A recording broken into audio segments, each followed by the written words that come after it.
Dejen su Ahí like. como pueden ver, pues estamos ahí. ¿Qué tal está? Pum, le pegó ese terzazo, 2 minutos. Ahí coloco las paredes y él me buguea. Acá pues yo coloco las paredes para desbuguearme rápido ahí. Él está bugueado y pues yo disparo para desbuguear, no para matarlo, sino para desbuguear. Y ahí está, boom, me muevo rápido. Y ahí sale él y ¡pah! Pues, la ronda ahí, 495. Acá estamos ya en la segunda ronda y pues él estaba ahí bugueado. Pues bueno, lo bugueamos con ese tiro. Ahí le quité las paredes, le está diciendo que hay que disparé y no, pues. Y acá miren, ahí ya meten un solo él en esa ronda me dijo que lo había matado y pues no, es un muerto. Pues acá hago la mía, la que y pues solo escopetazo lo manda a dormir.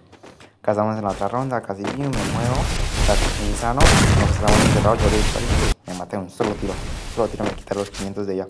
Empezamos con la Wolfsburger, pues ahí hago un insano ahí, bien, me muevo, le pego un solo tiro y ahí me quito otra vez los 400 de ella, 200 de ella, un solo tiro también. Ya estamos y pues ya estábamos tocados, bueno yo ya estaba tocado, el muñeco no. Y pues ahí estamos, yo lo espero y me sale frente y todo por ahí 500 de ella unos 10 veces. Pasamos en otra ronda y pues acá nos vemos, le pego un escopetazo y ¡pum! Un solo escopetazo me acá ya llevamos 4-3, acá pum, le pego un escopetazo que se bugueó la mayoría. Y acá él me ve y ¡pam! Me deja a 70 de vida más o menos. Acá pum, le pego y pues obvio me mataba, la aseguró el pecho. Ahí ya llevamos 4-4.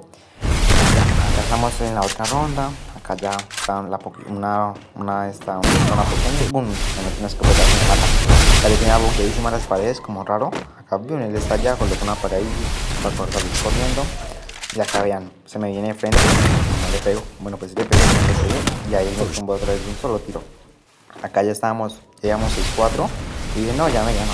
Yo dije, pues, vamos a ver qué hacemos. Y pum, le pego ese escopetazo ahí. Ahí le pego otro al pecho. Y ahí me asegura el pecho. Pero bueno, ahí ya íbamos 6-5. Perdiendo yo. Y pues ahí, pum, él está ahí detrás la pared. Yo llego y le hago el botcito de mentira y pum, sale, no le pego y acá le pido los 500 de escopetazo.